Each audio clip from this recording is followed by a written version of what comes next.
Hello student, ফিরে আসলাম আবার একটা ক্লাসে। তোমাদের দশম শ্রেণী গণিত রায়মার্টিন প্রশ্নবিচিত্রা ভলিউম 1 মাধ্যমিক 2027 এই বইটা তোমরা বের করো এবং চলে এসো পেজ নাম্বার 102 পেজে। আজকে আমরা 5 নম্বর স্কুল করাবো। এর আগে 1 থেকে 4 নম্বর স্কুল দেওয়া হয়ে গেছে, যা দেখোনি আগের ক্লাসগুলো আগে দেখে নাও ভালো করে। চলো আজকের ক্লাসের অঙ্কগুলো আমরা শুরু করে দেবো।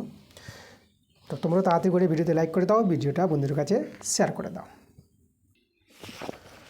দেখো এখানে 1 নম্বর প্রশ্নটা কি বলছে, X% বার্ষিক সরল সুদের হারে X বছরের সুদ X টাকা হলে মূলধনের পরিমাণ।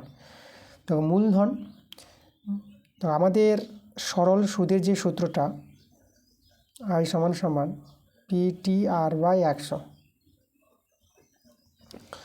আচ্ছা এখানে দেখো আমাদের I বলতে সুদ, যেটা বলে দিয়েছে X বছরের সুদ X টাকা, তাহলে সুদটা হচ্ছে আমাদের X টাকা। আর মূলধন মানে যেটা P আসল, সেই P এর মানটা বের হবে এখান থেকে। আর T দেখো X বছর, তার T এর জায়গায় আমি X বছর লিখব। আর R X%, আরটা হচ্ছে আমাদের এই যে বার্ষিক সুদের হার X%, তাহলে X আর পার্সেন্টেজের জন্য নিচে 100।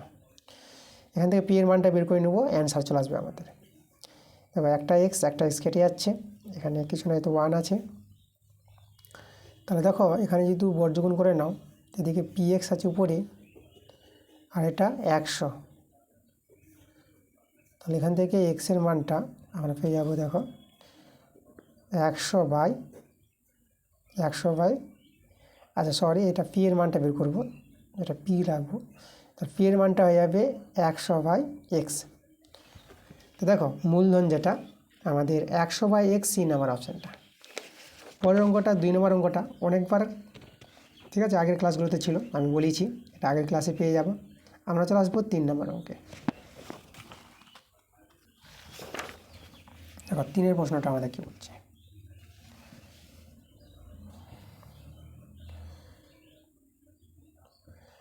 এখানে একটি দ্বিঘাত সমীকরণটা আছে। দেখো দ্বিঘাত সমীকরণ আমি টুকে নিচ্ছি, x² - 3x + k = 10 আছে।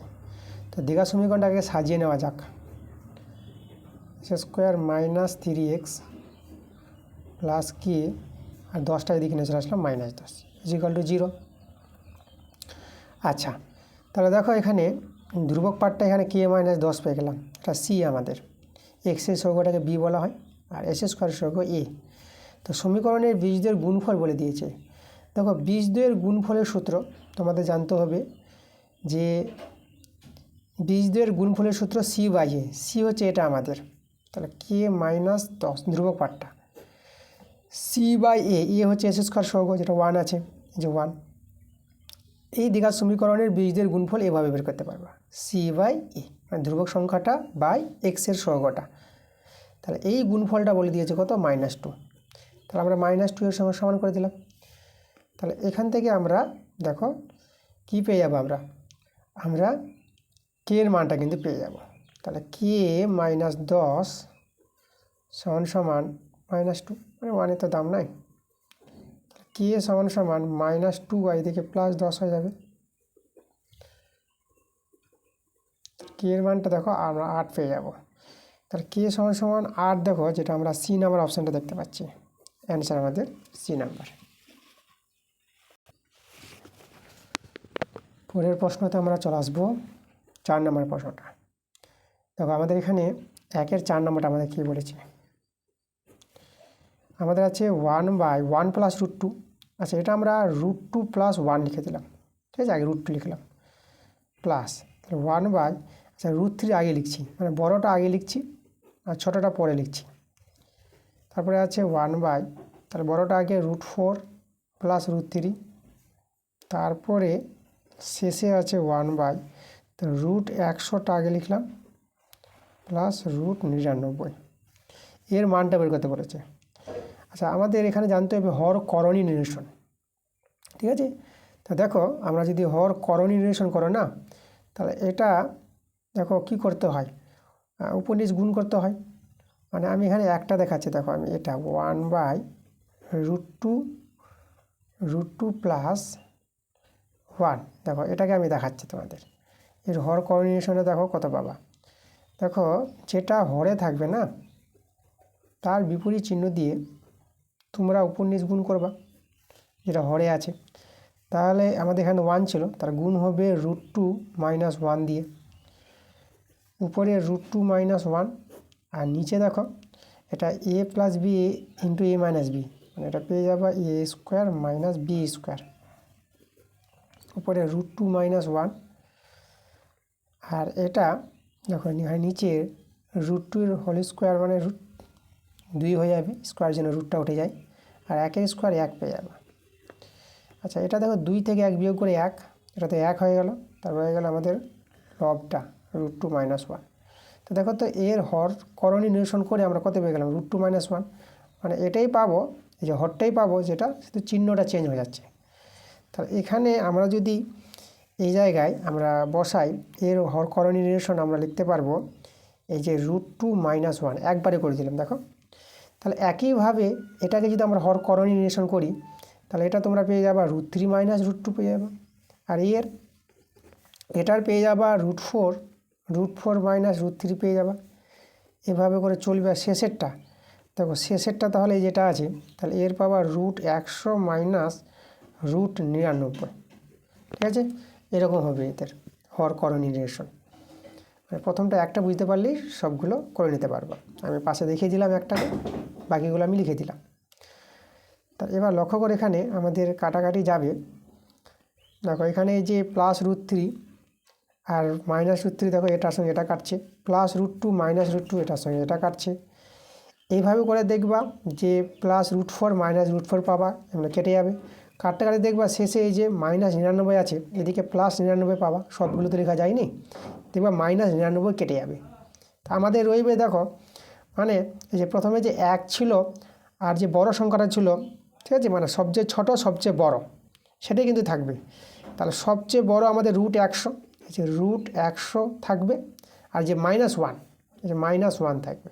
মনে রাখবা কিন্তু সব কেটে যাবে, কেটে গিয়ে ছোটটা থাকবে আর সবচেয়ে বড়টা থাকবে।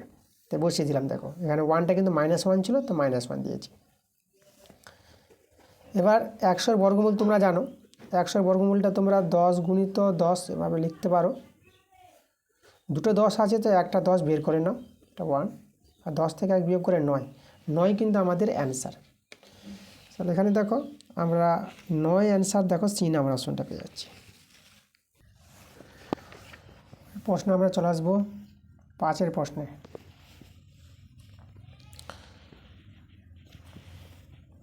দেখো এখানে 5-এর প্রশ্নটা বলছে ত্রিভুজ ABC এর পরিকেন্দ্র ও, আচ্ছা পরিকেন্দ্র বলেছে ত্রিভুজ ABC এর। তাহলে দেখো আমরা প্রথমে আগে একটা বৃত্তের ছবি তৈরি করে নিচ্ছি, আমাদের বৃত্ত। এবার আমরা একটা ত্রিভুজ তৈরি করব। বৃত্তটা নিয়ে ত্রিভুজটা করে নাও।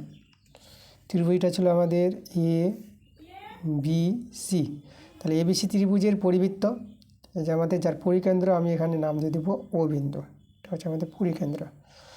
এখানে OBC x ডিগ্রি বলেছে, তাহলে OBC দেখো OB আমাদের যোগ করতে হবে, OBC, তাহলে এই কোণটা x ডিগ্রি বলেছে। আর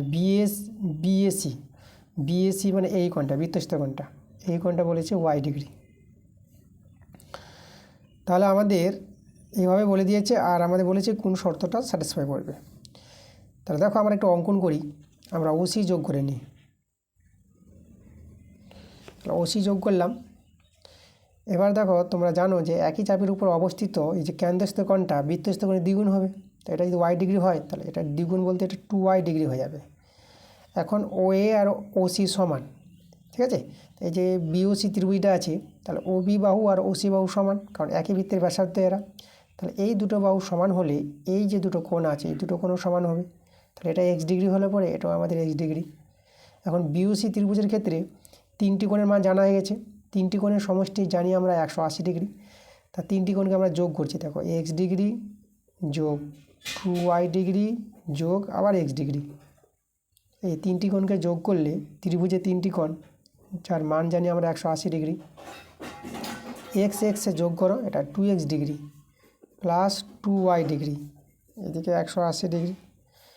2 দিয়ে যদি ভাগ করে দাও, তাহলে x degree plus y degree 180কে 2 দিয়ে ভাগ করে 90 ডিগ্রি পেয়ে যাবে। দেখো আমাদের এটাই সম্পর্ক, এক্স ডিগ্রি এবং ওয়াই ডিগ্রির মধ্যে যে সম্পর্কটা। দেখো কত নম্বর অপশান মিলছে সেটা তোমরা দেখো, এ নাম্বার অপশানটি কিন্তু মিলছে। তাহলে আমাদের এ নাম্বারের অ্যান্সারটা।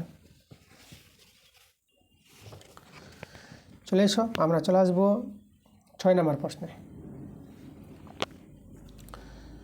দেখো 6 প্রশ্নটা কী বলছে, কোনো বৃত্তের যে চাপের দৈর্ঘ্য পরিধির 1/6 অংশ তার কেন্দ্রস্থ কোণের মান বের করতে বলেছে। দেখো প্রশ্নটা এভাবে বলেছে, আমি একটা বৃত্তের ছবি আঁকি। এই যে আমাদের একটা বৃত্তের ছবি। তাহলে যে চাপের দৈর্ঘ্য, একটা চাপ আছে, ধরো আমি এখানে কেন্দ্রবিন্দু, আমি তোমাদের চাপ দেখাচ্ছি, একটা ব্যাসার্ধ নিলাম, কেন্দ্রবিন্দু ও ওই একটা ব্যাসার্ধ নিলাম, আর এই যে ও বি একটা ব্যাসার্ধ নিলাম। তো চাপটা এখানে নিলাম এ বি চাপ, এই যে চাপটা আছে। তাহলে কোনো একটি চাপ, যে কোনো চাপ, এই চাপের দৈর্ঘ্যটা, ঠিক আছে, এই চাপের দৈর্ঘ্যটা যেটাকে আমি এস নিয়ে নিলাম, এই চাপের দৈর্ঘ্যটা পরিধির কত বলেছে, পরিধির 1/6 অংশ। দেখো ব্যাসার্ধকে যদি আমরা আর ধরে নিই, এই যে ব্যাসার্ধ আর, তাহলে বৃত্তের পরিধির সূত্র কী জানি আমরা, 2πr। পরিধি যে ঘেরাটা, পুরো ঘেরাটাকে বৃত্তের পরিধি বলা হয়। তা আমাদের যেটা বলেছে যে চাপটা, প্রশ্নে যেটা বলেছে চাপটা পরিধির 1/6 অংশ, মানে পরিধির, এই যে পরিধি আছে তার 1/6 অংশ, 1/6 গুণ হয়ে যাবে। তো এটা কিন্তু আমরা চাপের দৈর্ঘ্যটা পেয়ে যাব, এসের মানটা। এবার কাটাকাটি করো, 3 দিয়ে কাটাকাটি যাবে, তাহলে এখানে πr আর নিচে থেকে গেল আমাদের 3, ঠিক আছে, এসের মান পেয়ে গেলাম, πr/3 পেয়ে গেলাম। এবার আমাদের যে কেন্দ্রস্থ কোণ, এই যে কেন্দ্রস্থ কোণ যেটা আমাদের থিতা, এই থিতার মানটা কিন্তু বের করতে বলেছে, সেই চাপ দ্বারা যে কেন্দ্রস্থ কোণ তৈরি হবে এবং ব্যাসার্ধগুলো নিয়ে।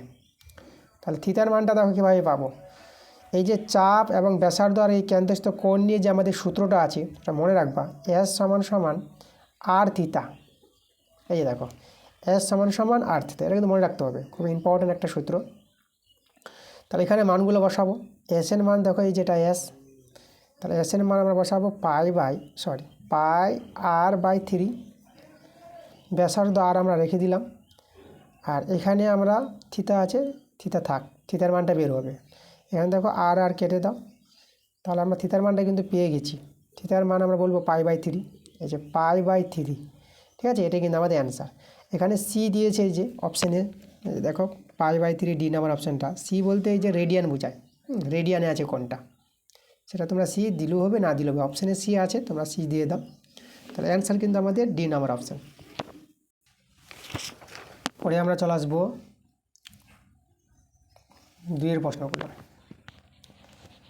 তো 2-এর 1 নম্বর প্রশ্নটা আমাদের বলেছে, বার্ষিক নির্দিষ্ট চক্রবৃদ্ধি সুদের হারই কিছু টাকা n বছরে দ্বিগুণ হলে কত বছরে 8 গুণ হবে। আচ্ছা, n বছরে দ্বিগুণ বলেছে, তো কিছু টাকা, সেই কিছু টাকা হচ্ছে আসল টাকাটা, সেই আসল টাকা যেটা আমরা পি, এই যে পিটাকে আমি এক্স টাকা ধরে নিলাম। এবার এখানে চক্রবৃদ্ধি সুদের হারে বলেছে সেই এক্স টাকাটা n বছরে দ্বিগুণ হবে, মানে সমূল চক্রবৃদ্ধি দ্বিগুণ হয়ে যাবে। দেখো যেটা আমাদের বলেছে এখানে সমূল চক্রবৃদ্ধি, সমূল চক্রবৃদ্ধিটা দ্বিগুণ বলতে এক্স টাকার দ্বিগুণ, মানে 2x টাকা হয়ে যাবে। এখন সমূল চক্রবৃদ্ধি আমাদের জানতে হবে, সেই সমূল চক্রবৃদ্ধির সূত্রটা কি আমি এখানে লিখে দিচ্ছি, দেখো p×1 + r/100 whole to the power n, এটা হচ্ছে সমূল চক্রবৃদ্ধির সূত্র, যেটাকে সুদ আসল বলা হয়। সরল সুদের ক্ষেত্রে যেটা তোমরা সুদ আসল জানো, সেটাই কিন্তু দেখো চক্রবৃদ্ধির সূত্রের ক্ষেত্রে সমূল চক্রবৃদ্ধি, এটা মানে সুদও আছে আসলও আছে এর মধ্যে। তাহলে পি হচ্ছে আসল, আর হচ্ছে বার্ষিক সুদের হার, এনটা হচ্ছে সময়, কত বছর সময়টা, আর এটাই হচ্ছে আমাদের 2x। এখানে আসল বলতে পি এর মান বসাবো, পি যেটাকে আমরা x টাকা ধরে নিয়েছি, x1 + r/100 পাওয়ার n, আর এদিকে আমাদের 2x। দেখো x আর x কেটে দাও, তাহলে আমাদের রয়ে গেল এটা 1 + r/100 whole to the power n সমান সমান 2 রয়ে গেল। একে আমি 1 নং নাম দিয়ে রেখে দিলাম এটাকে।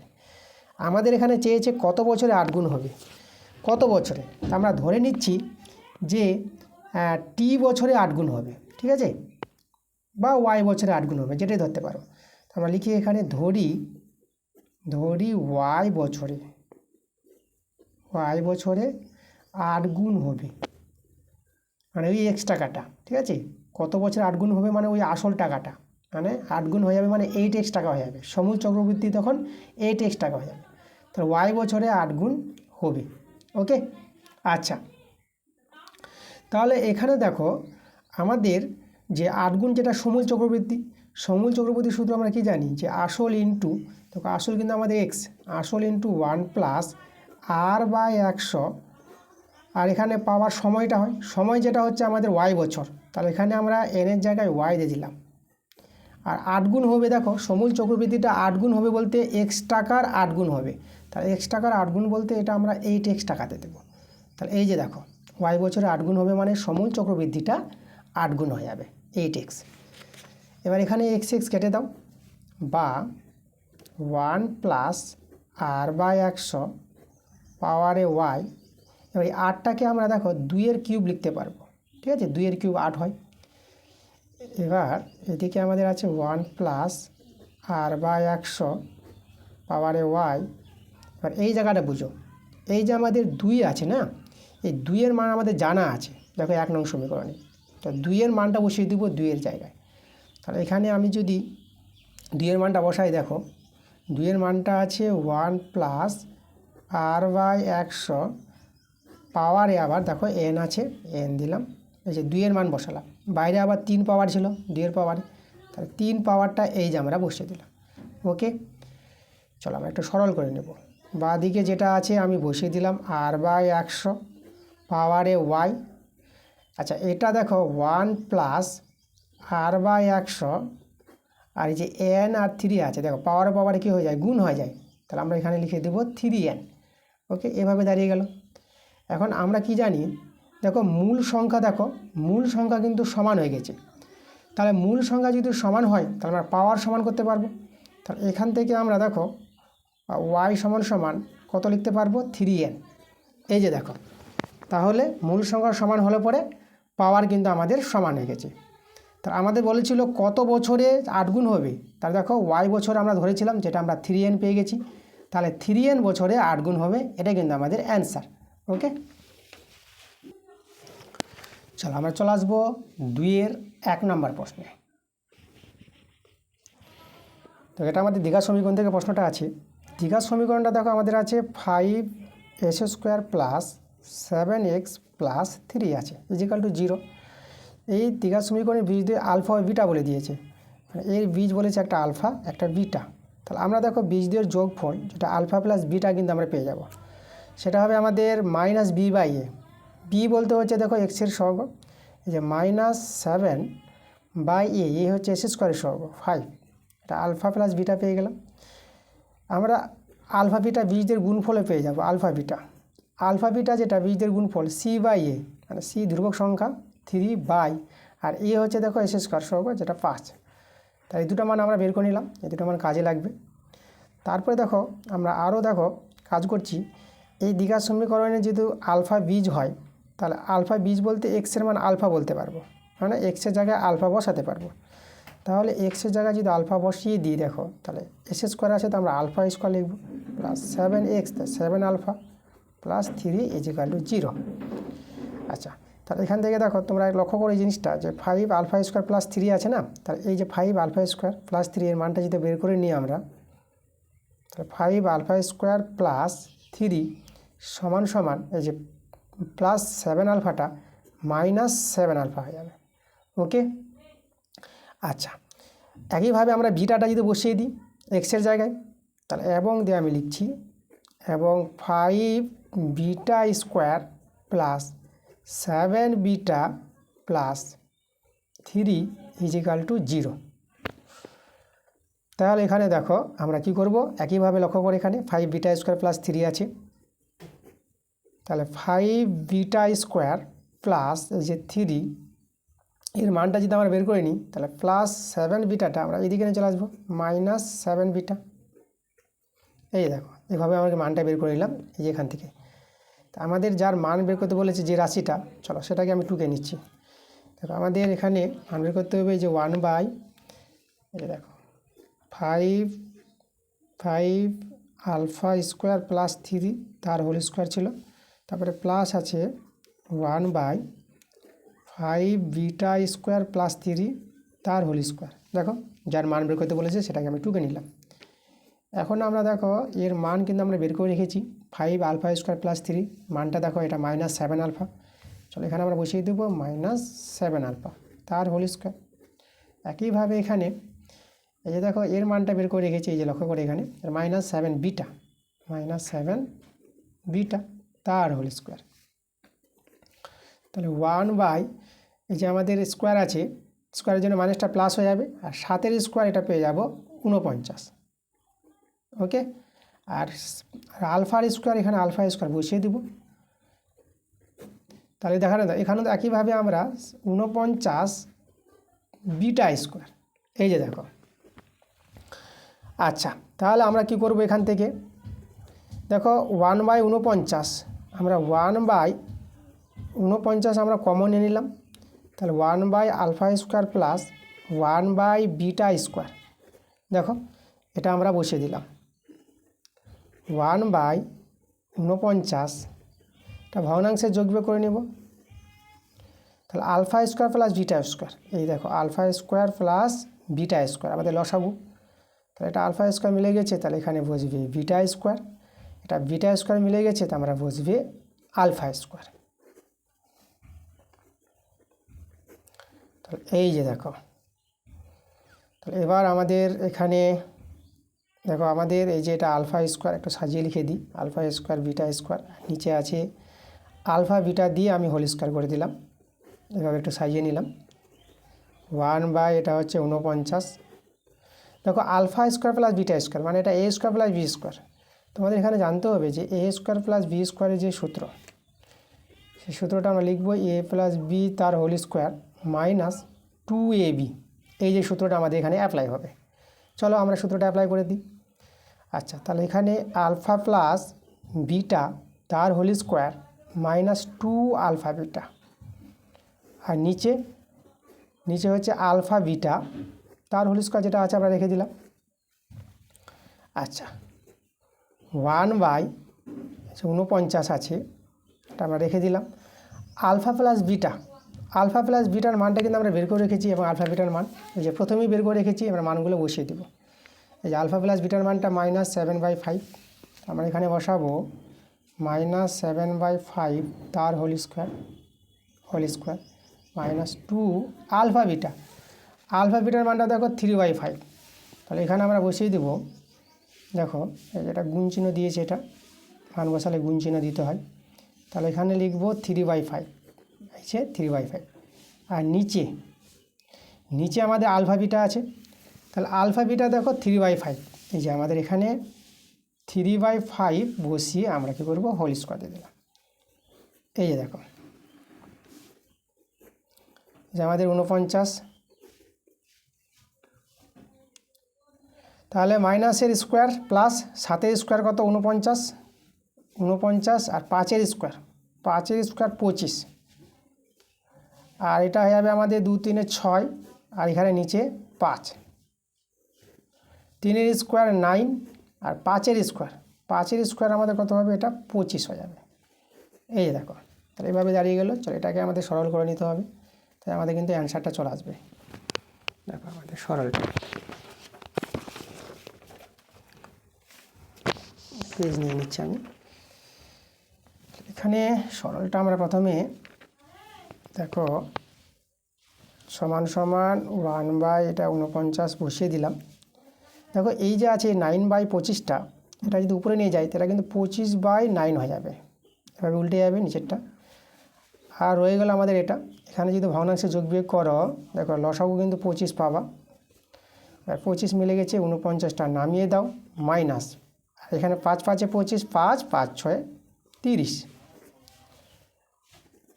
1/49 25/9। আচ্ছা তাহলে এখানে দেখো বিয়োগটা 49 থেকে 30টা যদি বিয়োগ দিই, তাই তো আমাদের কত আসে, থাকে এটা 9 হয়ে যাবে, এটা আমাদের 19 হয়ে যাবে, আর নিচে আমাদের 25। দেখো 25 কেটে দাও, তাহলে উপরে আমাদের 19, আর নিচে 9 দিয়ে গুণ করো, 9 9 81, 9 4 36, 36 আর ওদিকে 8, 36 আর 8 যোগ করলে পরে তোমরা কিন্তু 44 পেয়ে যাবা, এই যে 441।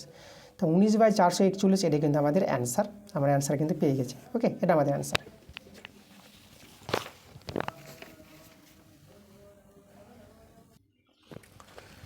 পরের প্রশ্নতে আমরা চলে আসবো 2-এর 3 নম্বর প্রশ্নে। কি বলছে, একটি বৃত্তের যে এর দৈর্ঘ্য 42 সেমি, কোনো একটি বৃত্ত আছে তার জে এর দৈর্ঘ্য 42 সেমি, ওই জেটির 30 ডিগ্রি বৃত্তাংশস্থ কোণ তৈরি করে, ঠিক আছে, সেই জেটি। আচ্ছা, বৃত্তের ব্যাসের দৈর্ঘ্য নির্ণয় করতে বলেছে। তাহলে এখানে আমরা একটা বৃত্তের ছবি তৈরি করছি, বৃত্তের ছবি তৈরি করলাম। এবার একটা জে বলেছে, তা আমি একটা, আচ্ছা এখানে আমি কেন্দ্রবিন্দু নিয়ে নিচ্ছি, কেন্দ্রবিন্দু আমাদের ও বিন্দু। তাহলে এই যে আমাদের একটি বৃত্তের জে, যার নাম আমি এ বি নিয়ে নিলাম। এবার সেই জেটি, এ বি জেটি বৃত্তাংশস্থ কোণ 30 ডিগ্রি তৈরি করেছে। বৃত্তাংশস্থ কোণ দেখো, এই জে নিয়ে এভাবে আমরা কোণটা তৈরি করতে পারবো, এই যে কোণটা, আর এইদিকে আমি এই যে যোগ করে দিলাম, এখানে সি বিন্দু নিয়ে নিলাম। তাহলে এ সি বি বৃত্তাংশ কোণ 30 ডিগ্রি বলে দিয়েছে, এখানে এই কোণটা বলেছে 30 ডিগ্রি। আচ্ছা, তাহলে বৃত্তের ব্যাসের দৈর্ঘ্য বের করতে বলেছে। ব্যাসের বলতে দেখো, এখানে ব্যাসার্ধ ওএ ব্যাসার্ধ নিলাম, আর এই যে ও বি ব্যাসার্ধ আমরা নিলাম, এই ব্যাসার্ধ দুটি যোগ করলাম আমরা। এখন দেখো, তোমাদের যেটা জানো তোমরা, একই চাপের উপর অবস্থিত কেন্দ্রস্থ কোণটা বৃত্তস্থ কোণের দ্বিগুণ হবে। তাহলে বৃত্তস্থ কোণটা 30 ডিগ্রি হলে এই কেন্দ্রস্থ কোণটা 60 ডিগ্রি হয়ে যাবে। দেখো, এটা আমাদের 60 ডিগ্রি। আচ্ছা, আর জে এর দৈর্ঘ্য আমাদের বলেছে 42 সেমি, এটা 42 এবিটা। আচ্ছা, তোমরা জানো যে দেখো, এই যে এ ও বি যে ত্রিভুজটা তৈরি হয়েছে, তাহলে এ ও বি ত্রিভুজের হচ্ছে ও এ বাহুটা আর ও বি বাহুটা সমান, একই বৃত্তের ব্যাসার্ধ। এখন এই দুটো বাহু সমান হলে এই যে দুটি কোণ আছে, ঠিক আছে, মানে ও এ বি কোণটা আর ও বি এ কোণটা, এই দুটো কোণ কিন্তু সমান হবে। দুটি বাহু দৈর্ঘ্য সমান হলে তাদের বিপরীত কোণগুলো সমান হয়। আচ্ছা, দেখো এই কোণটা 60 ডিগ্রি, তাহলে দুজনে মিলে কত হবে? তা দুজনে মিলে হবে 120 ডিগ্রি, কারণ তিনজন মিলে 180 ডিগ্রি, সেখান থেকে 60 ডিগ্রি বাদ দিলে পরে এরা দুটি কোণ মিলে হবে 120 ডিগ্রি। এখন আবার দুজনের সমান, তাহলে 120 ডিগ্রি অর্ধেক, তাহলে 60 ডিগ্রি করে পেয়ে যাবা। তাহলে এই দুটো কোণ হয়ে যাবে আমাদের 60 ডিগ্রি করে। তা ত্রিভুজের 3টি কোণের মান দেখো, 60 ডিগ্রি 60 ডিগ্রি 60 ডিগ্রি করে পেয়ে গেলাম। তাই ত্রিভুজটা কি? সমবাহু ত্রিভুজ। একটা ত্রিভুজের প্রত্যেকটি কোণ যদি 60 ডিগ্রি করে পাওয়া যায়, তাহলে সেই ত্রিভুজটা হয়ে যাবে সমবাহু ত্রিভুজ। আর সমবাহু ত্রিভুজ যখন হয়ে গেছে, তাহলে বাহুগুলো তো সমান। তাহলে এখানে এ বির সঙ্গে ও এ সমান, মানে এ বি সমান সমান ও এ সমান সমান ও বি হয়ে যাবে আমাদের। ত্রিভুজের 3টি বাহু দৈর্ঘ্য সমান। এ বি 42 সেমি, তাহলে ও এ ও বি 42 সেমি। তাহলে এখানে ও এ ও বি কি? ব্যাসার্ধ। তাহলে ব্যাসার্ধের দৈর্ঘ্য কিন্তু আমরা 42 পেয়ে গেলাম, 42 সেমি। ব্যাসার্ধ যদি 42 হয়, তাহলে ব্যাস পেয়ে যাব। আমরা জানি ব্যাসার্ধের দ্বিগুণ হয় ব্যাস, তাহলে ব্যাসার্ধকে 2 দিয়ে গুণ করে দিই, জি এত সেমি। এটা গুণ করে দেখো 84 পেয়ে যাবে, 84 সেমি। এ হলো আমাদের বৃত্তের ব্যাসের দৈর্ঘ্য, 84 সেমি। আমরা চলে আসবো 4 নম্বর প্রশ্নে। 2-এর 4-এর প্রশ্নটা কি বলছে? এবিসির বৃত্তস্থ চতুর্ভুজের এবি বাহুকে এক্স পর্যন্ত বর্ধিত করা হলো। এখানে কোণ এডিসি 80 ডিগ্রি হলে কোণ সিবি এক্সের মান কত? আচ্ছা, বৃত্তস্থ চতুর্ভুজ আছে, চলো একটা আমরা বৃত্তের ছবি তৈরি করি। এই যে আমাদের বৃত্তের ছবি। আচ্ছা, এ বি বাহুকে বাড়িয়েছে, ধরো আমি এই যে এখানে এ বি বাহুটা দেখাবো, বাড়িয়ে দিলাম এক্স পর্যন্ত, এটা আমাদের এ বি বাহু। বৃত্তস্থ চতুর্ভুজ তৈরি করে নিই। এ বি সি, এটা আমাদের ডি। তাহলে এ বি সি ডি বৃত্তস্থ চতুর্ভুজ, যার এ বি বাহুকে এক্স বিন্দু পর্যন্ত বাড়ানো হয়েছে। আর কোণ এডিসি, এডিসি মানে এই কোণটা বলেছে 80 ডিগ্রি বলে দিয়েছে। তাহলে কোণ সিবিএক্স, সিবিএক্স মানে এই কোণের মানটা বের করতে বলেছে। তোমাদের এখানে জানতে হবে যে এই যে কোণটা সিবিএক্স কোণটা বৃত্তস্থ চতুর্ভুজের বহিস্থ একটি কোণ। তাহলে এখানে তোমাদের একটা প্রয়োগ আছে, বইতে আছে, যে কোনো একটি বৃত্তস্থ চতুর্ভুজের যে বহিস্থ কোণ হয়, সেই বহিস্থ কোণটি অন্তস্থ বিপরীত কোণের সঙ্গে সমান হবে। মানে এই কোণটা এই কোণের সঙ্গে সমান হয়। তাহলে এটা যদি 80 ডিগ্রি হয়, তাহলে এই কোণটা হয়ে যাবে 80 ডিগ্রি। একদম তোমাদের এটা বইতে আছে, তাহলে আমি বইতে দেখিয়ে দিচ্ছি তোমাদের কথায় আছে। এবার তোমাদের বইতে 166 পাতায় 166 যে পাতা আছে, 166 পাতা থেকে তোমরা দেখো যে তোমাদের একটা অনুসিদ্ধান্ত আছে। দেখো অনুসিদ্ধান্ত দেখো পড়ো কী বলছে। একটি বৃত্তস্থ চতুর্ভুজের কোনো বাহুকে বর্ধিত করলে যে বহিস্থ কোণটি উৎপন্ন হয় তা অন্তস্থ বিপরীত কোণের সঙ্গে সমান হবে। এই যে আমাদের এই যে বহিস্থ কোণটা উৎপন্ন হয়েছে, তা এই যে অন্তস্থ বিপরীত কোণ যেটা বিএডি এর সঙ্গে সমান, যেটা আমাদের প্রমাণ করতে বলেছে। দেখো এই যে বহিস্থ কোণটা ডিসিই, এই যে ডিসিই বহিস্থ কোণটা সমান সমান হবে বিপরীত অন্তস্থ কোণ। এই যে এই কোণটাকে বলা হয় বিপরীত অন্তস্থ কোণ বিএডি, তাই না? এটার সঙ্গে সমান হবে, মানে শেষে আমাদের এটা প্রমাণ করতে হবে, মানে এই কোণটা সমান দেখাতে হবে। দেখো প্রমাণটা এখানে দেখানো হয়েছে, খুব একটা ভালো প্রমাণ। ওকে, তোমরা দেখে রাখবো প্রমাণটা। পরের প্রশ্ন আমরা চলে আসবো। প্রশ্ন আমাদের ডি এর 5 নম্বর প্রশ্ন। কি বলছে দেখো প্রশ্নটা। একটি সমকোণী চৌপলির সন্নিহিত 3টি তলের ক্ষেত্রফল পি বর্গ একক, কিউ বর্গ একক, আর বর্গ একক। তাহলে চৌপলটির কর্ণের দৈর্ঘ্য। আচ্ছা, সমকোণী চৌপল যেটাকে আয়তঘন বলা হয়। তো আমি একটা আয়তঘনের ছবি তোমাদের রেখে দেখাই।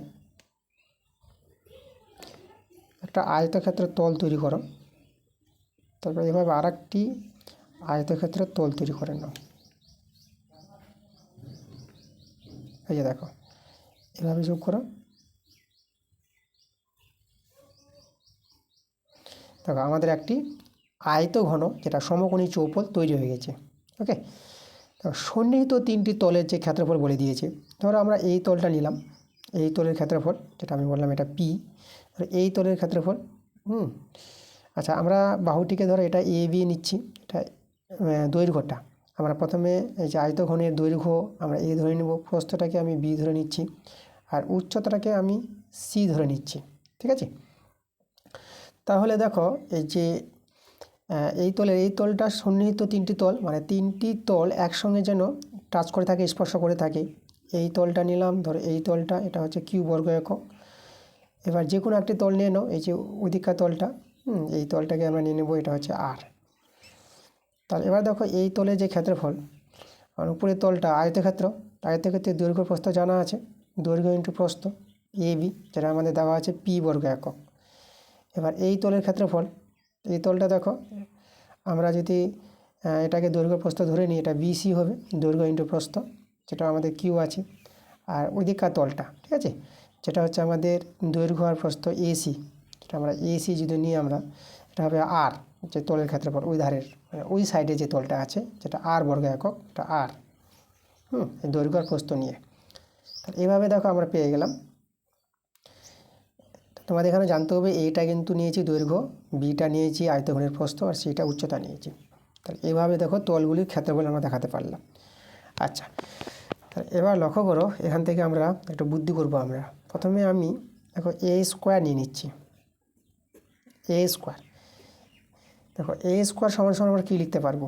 এ স্কোয়ার সমান সমান আমরা লিখছি এ বি গুণিত এসি লিখছি। দেখো তো এখানে এ বি গুণিত এসি লিখলাম, আর নিচে দেখো এ স্কোয়ার, এখানে আমি বিসি দিয়ে দিলাম। তাহলে দেখো বি কেটে যাবে, সিসি কেটে যাবে, তাহলে আমাদের কে থাকবে? আমাদের এ আর এ থাকবে। তাহলে এ আর এ গুণ করে এ স্কোয়ার, তাহলে এ স্কোয়ার সমান সমান এটা আমরা লিখতে পারবো। এবার এই জায়গায় মানগুলো বসিয়ে দাও। এ বি দেখো এখানে পি, এসি দেখো আমাদের আর বিসি হচ্ছে কিউ। তাহলে এটা আমরা পেয়ে গেলাম পি আর বাই কিউ পেয়ে গেলাম, এটা এ স্কোয়ারের মান পেলাম। ঠিক আছে, এটা কিন্তু আমাদের এ স্কোয়ারের মান। একইভাবে আমি বি স্কোয়ারটা বের করছি, তাহলে বি স্কোয়ার পাওয়ার জন্য এবার লক্ষ্য করে আমরা কী করব, আমি এখানে বিসি গুণিত এ বি করে দিলাম।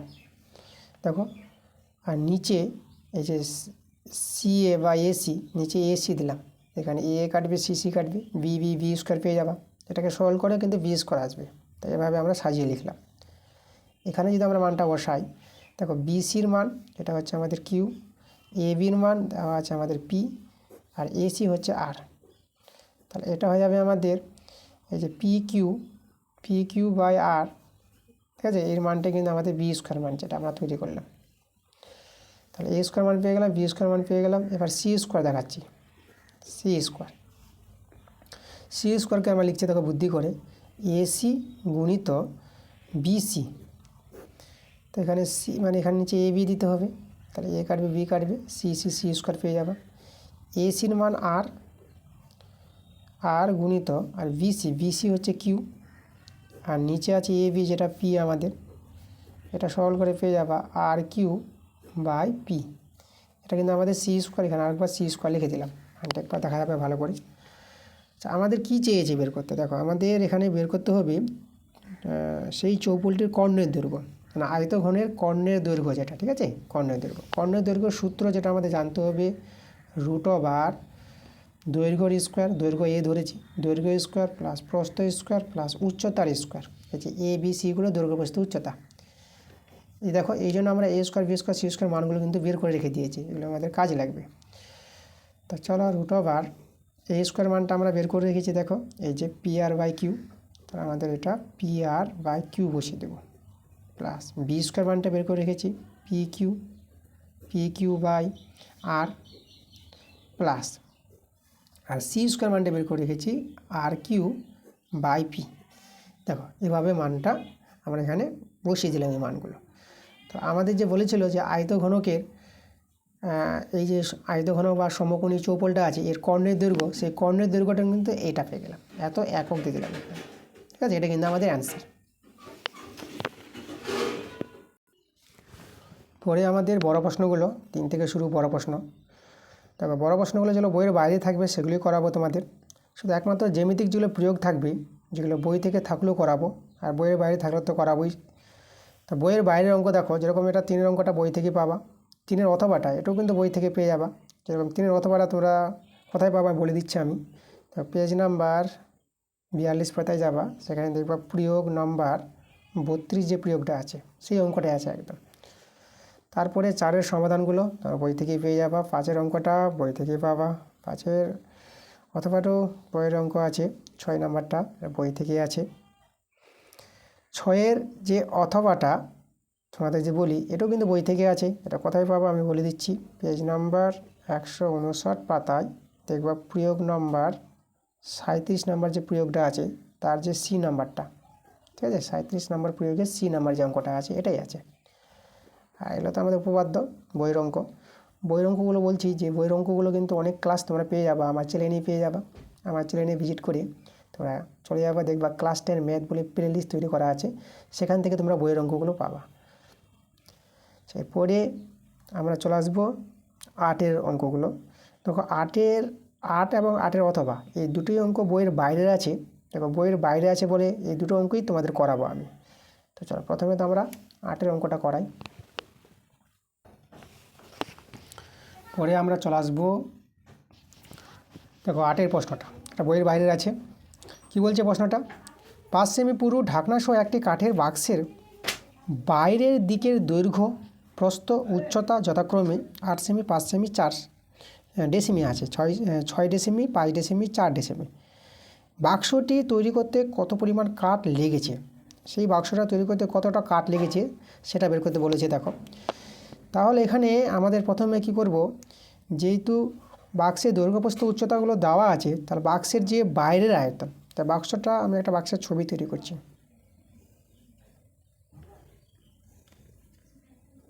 একটা আয়তঘন তৈরি হবে আমাদের একটা বাক্স।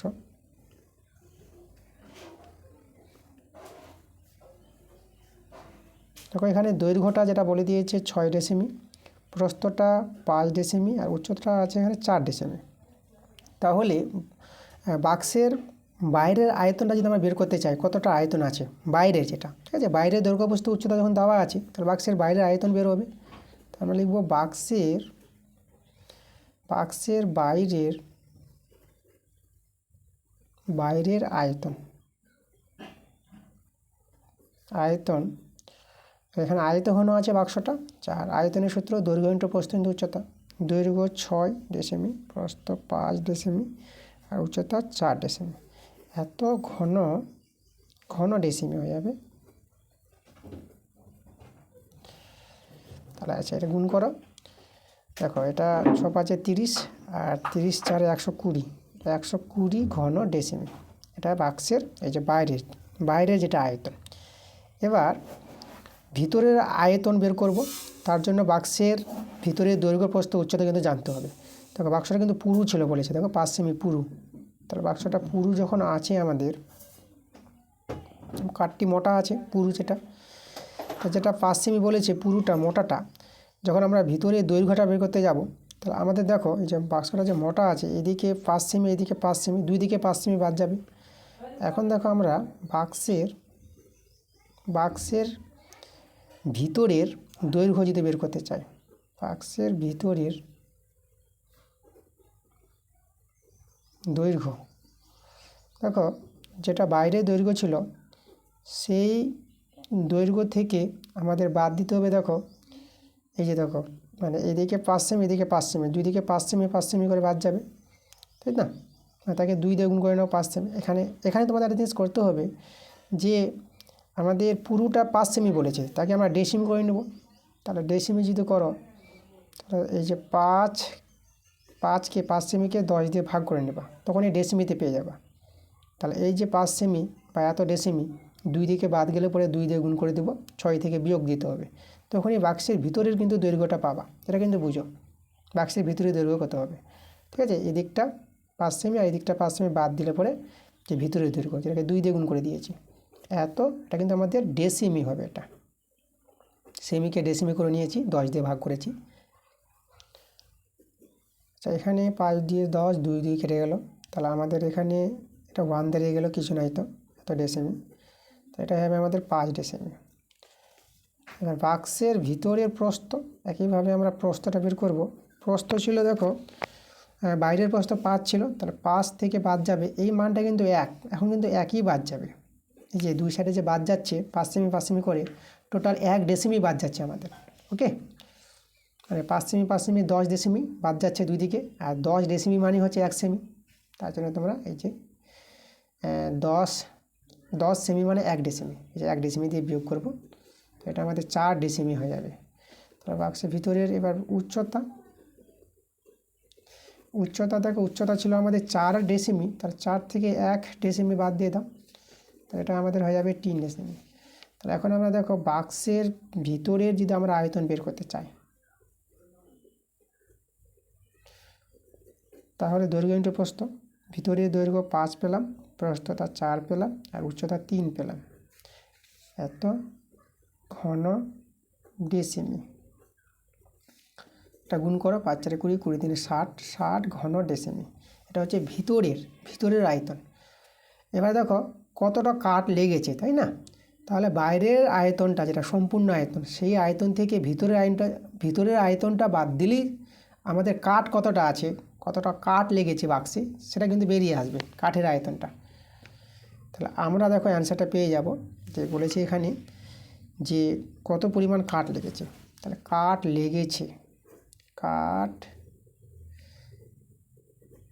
লেগেছে বাইরের আয়তন ছিল 120 ঘন ডেসিমি, সেখান থেকে 60, ভিতরে যে আয়তনটা 60 ঘন ডেসিমি আমরা বাদ দিয়ে দেবো, তো ঘন ডেসিমি বিয়োগ করে পেয়ে যাবো 60 ঘন ডেসিমি।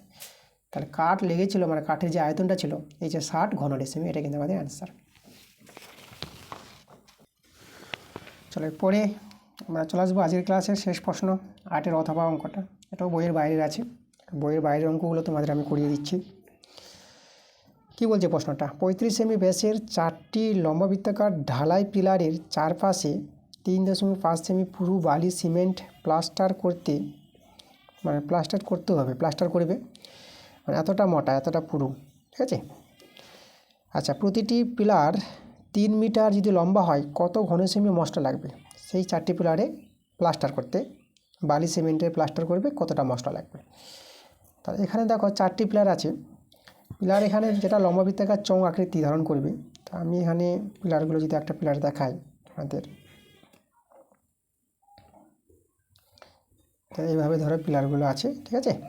তাহলে এখানে যেহেতু মশলা দিয়ে প্লাস্টার করবে, তাহলে আমাদের এইভাবে করে আবার পুরু আমাদের আসবে জিনিসটা,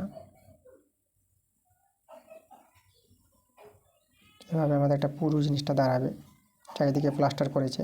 তাহলে ভিতরের এগুলো হচ্ছে আমাদের পিলার, প্লাস্টার করে দেখো এরকম দেখাচ্ছে আমাদের পিলারগুলোকে। তাহলে আমাদের এখানে কি দরকার, আমাদের এই যে প্রথমে যেটা আমাদের পিলারটা ছিল প্লাস্টার ছাড়া, তার আয়তন আগে বের করে নিই। তারপরে প্লাস্টার দিয়ে কতটা আয়তন হবে তার আয়তন বের করে নেব, এবং প্লাস্টার দিয়ে যতটা আয়তন হবে সেটা থেকে ভিতরের যে আয়তনটা ছিল মানে পিলারের আয়তনটা সেটা বিয়োগ করলে পরে আমরা পেয়ে যাব কতটা মশলা লেগেছে। একদম আগের অঙ্কটার মতনই, যেভাবে 8 নম্বরটা করালাম তোমাদের, ওই নিয়মটাই আমাদের ব্যবহার হবে। ঠিক আছে, বাইরের আয়তন থেকে ভিতরের আয়তনটা বাদ দিব। এখন ভিতরে যেটা আয়তন দেখো, ব্যাসার্ধ যেটা আমাদের বলেছে, ব্যাসার্ধ যেটা আর 35 সেমি, তাহলে এখানে ব্যাস বলেছে 35 সেমি, তাহলে ব্যাসার্ধ কত হবে 35/2, এটা হবে আমাদের ব্যাসার্ধ, এত সেমি।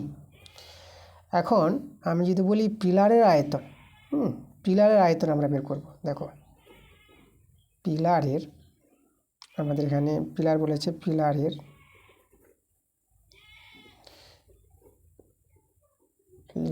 আয়তন, পিলারের আয়তনের যে সূত্রটা এটা হচ্ছে লম্ববৃত্তাকার চং, লম্ববৃত্তাকার চংয়ের সূত্র পাই আর স্কোয়ার এইচ। ঠিক আছে,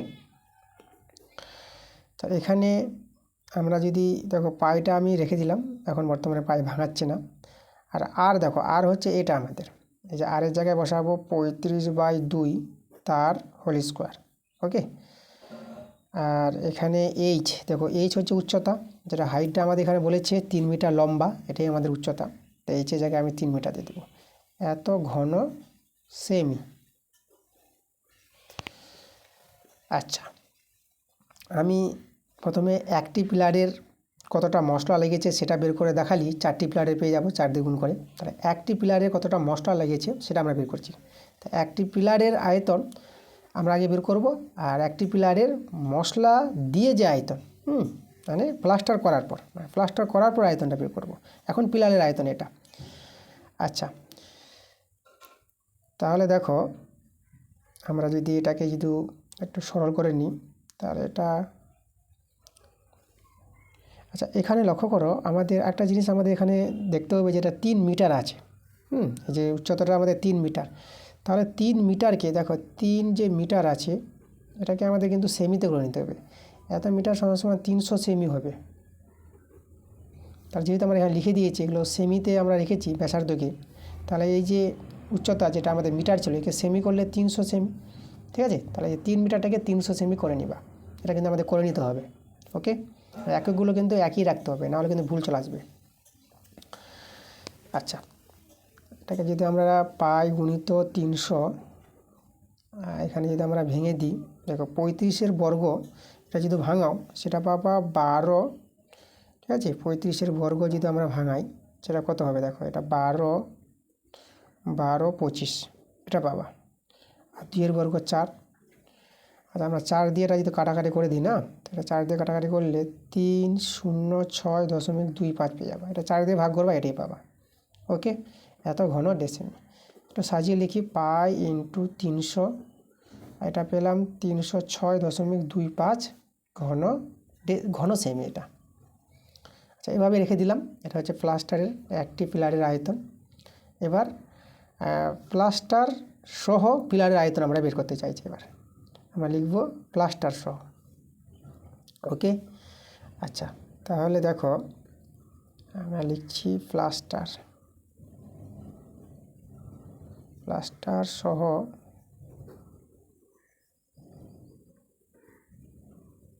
পিলারের আয়তন। প্লাস্টার সহ পিলারের আয়তন কত হবে আমাদের, এখানে দেখো জিনিসটা বুঝো। দেখো এখানে দেখো প্লাস্টারটা যে আমাদের দেখো পুরু ছিল, যেটা আমাদের মশলা তৈরি করেছিল চারপাশে, যেটা যে 3.5 সেমি। ওকে, আচ্ছা ব্যাসার্ধ মানে দেখো লক্ষ্য করে এখানে আমাদের প্লাস্টার সহ যে ব্যাসার্ধটা যদি আমরা বের করতে চাই আমাদের সেটা কত হবে, প্লাস্টার সহ। তাহলে এখানে ব্যাসার্ধটা আমাদের এখানে বলে দিই, প্লাস্টার সহ ব্যাসার্ধটা মানে এই যে আর 35/2 ছিল ব্যাসার্ধ, এর সঙ্গে কিন্তু আমাদের এই যে 3.5 সেমি কিন্তু আমাদের কী হবে, যোগ হবে এটা। ঠিক আছে, এই যে 3.5 সেমি, তাই এটা যোগ করার পর মানে যে মোটাটা, প্লাস্টারের যে মোটাটা, ব্যাসার্ধ তো আমাদের 35/2, তা মোটাটা আছে আমাদের কত 3.5, এটা যোগ করে নতুন একটা ব্যাসার্ধ পেয়ে যাব, যেটা প্লাস্টার সহ পিলারের যেটা ব্যাসার্ধ পাবো আমরা। তো এটাকে সরল করে নাও, এটা 2 লসাগু 35, আর এটা দেখো এটা এটা পেয়ে যাবা গুণ করলে পরে এটা 7 পেয়ে যাবে। এটা এই যে 3.5 আছে তার ডবল হয়ে যাবে 7, আর 35 সাথে এটা হবে আমাদের কত, এটা 42 পেয়ে যাবা। এটা 2 দিয়ে ভাগ, এটা 21। দেখো এখন কিন্তু ব্যাসার্ধ কিন্তু আমরা পেয়ে যাবো 21। এই জিনিসটা কিন্তু বোঝার ব্যাপার আছে। আগে ছিল ব্যাসার্ধ 35/2, তার সঙ্গে 3.5 যোগ করে আমাদের আসবে কত, এই যে দেখো 21 চলে আসবে, 21 সেমি ব্যাসার্ধ। তা প্লাস্টার সহ পিলারের আয়তনটা, একটি পিলারের আয়তন পাই আর স্কোয়ার, আর বলতে এখানে 21, ঠিক আছে, ব্যাসার্ধ কিন্তু 21 বের করেছি, 21 তার হোল স্কোয়ার। আর উচ্চতা যেটা যে 3 মিটার 300 সেমি, 3 মিটার যেটা 300 সেমি মনে করবা, এত ঘন সেমি, পাই গুণিত 300টা আগে লিখে দিলাম, আর 21 বর্গ যেটা 441 পেয়ে যাবা, এত ঘন সেমি। এবার আমরা কতটা মশলা লেগেছে তার আয়তনটা কিন্তু এবার পেয়ে যাব। এই যে এটা থেকে আগেরটা বিয়োগ করে নেব, তাহলে মশলা লেগেছে, ওকে, অতএব লিখব যে মশলা লেগেছে সমান সমান এই যে পাই গুণিত 300 গুণিত 441 থেকে এটা থেকে আমরা মাইনাস করে দেবো আগেরটা। আগে ছিল আমাদের পাই গুণিত 300 গুণিত 306.25, এত ঘন, এটা এককটা তোমরা ঘন সেমি দিবা, তো আয়তন আমাদের। এবার বিয়োগটা দেখো, পাই 300 আমরা কমন নিয়ে নিলাম, পাই 300 কমন থেকে গেলো এদিকে 441 মাইনাস, আর এদিকে রয়ে যাবে 306.25, এত ঘন সেমি। আচ্ছা, পায়ের মান হচ্ছে আমাদের 22/7, এদিকে আছে 300। এখন এদের বিয়োগফলটা, আচ্ছা এদের যদি বিয়োগ করো, দেখো আমি বিয়োগফলটা বলে দিচ্ছি তোমরা কত পাবা, ঠিক আছে। এটা বিয়োগ করে পেয়ে যাবা 134.75, একদম তোমরা বসিয়ে বিয়োগ করবো, আগেটা লিখবে, এটা বড় মান আছে, যেহেতু 0.25 তা তোমরা 441.00 নিবা, তারপর এটাকে বসাবা, ঠিক আছে। এভাবে কিন্তু দশমিকের বিয়োগ করতে হয়, এটা তোমাদের বুঝতে হবে। দেখো আমি কিন্তু দেখিয়ে দিচ্ছি তোমাদের, অনেকেই বিয়োগটা অসুবিধা হয়ে যায়। দেখো এইভাবে 00 নিয়ে নেবা, এই যে 441.00, যেহেতু দশমিক পর দুটো সংখ্যা আছে আমরা দশমিক দুটো শূন্য নিয়ে নিলাম। এবার বসাও এটা 306.25। এবার বিয়োগ করে 5 × 10, এটা 5 দিলে এটা 9, এটা 7 নামে যাবে, ঠিক আছে। আর এটা আমাদের 10 হয়ে যাবে, এই যে একটা 10 হয়ে যাবে, তাহলে এটা আমাদের হয়ে যাবে 6, 4 হয়ে যাবে, এটা আমাদের 3 নেমে যাবে, দেখো, আর এটা আমাদের 1 নেমে যাবে, দেখো এটাই বিয়োগ করে পেলাম না। এবার দেখো এটাকে আমরা সরল করে নিই, সরল করে কত মান পাবো সেটা কিন্তু এখানে বেরিয়ে আসবে, ওকে। তো এটা যদি আমরা সরল করি, দেখো আমরা 7 দিয়ে যদি এটাকে কাটাকাটি করি, আচ্ছা দেখো 7 দিয়ে কাটাকাটি করার আগে তোমাদের আমি একটা জিনিস দেখাচ্ছি, এখানে এটা 22 আছে, তো 22/7 আছে। এই যে আমাদের 300 মানে 100, দেখো এখানে দুটোর পর দশমিক আর যে দুটো শূন্য, এটাকে ভ্যানিশ করা যায়, এই জিনিসটা বুঝে নাও। দুটো শূন্য ভ্যানিশ আর দশমিকও ভ্যানিশ, দুটোর পর দশমিক আর দুটো শূন্য, দশমিকও শেষ শূন্য শেষ, এভাবে দাঁড়িয়ে গেল। 7 দিয়ে যদি কাটাকাটি করো না, তাহলে 7 থেকে 7 এখানে কত বাঁচলো, দেখো 3 6 64, 7 9 63, 1 বাঁচলো 17, 7 2 14, 3 35, 7 5 35, এটা আমাদের 66, এই যে 3 দিয়ে 6 3 দিয়ে 6, আর এটা 19 25। আচ্ছা 66 আর 19 25 যদি গুণ করা যায়, তাহলে গুণ করে পেয়ে যাবা এই যে 127 এত। আচ্ছা ঘন সেমি, এটা কিন্তু একটা আমাদের ঘন সেমি আসছে। তাহলে একটি পিলারে যে মশলা লেগেছে, এটা কিন্তু একটি পিলারে মশলা লেগেছে, এখানে তোমাদের বলে দিচ্ছি, এটা কিন্তু আমাদের একটি পিলারে মশলা লেগেছে এত। তাহলে আমাদের 4টি পিলারে মশলা কতটা লাগবে, 4 দিয়ে গুণ করব, তাহলে 4টি পিলারে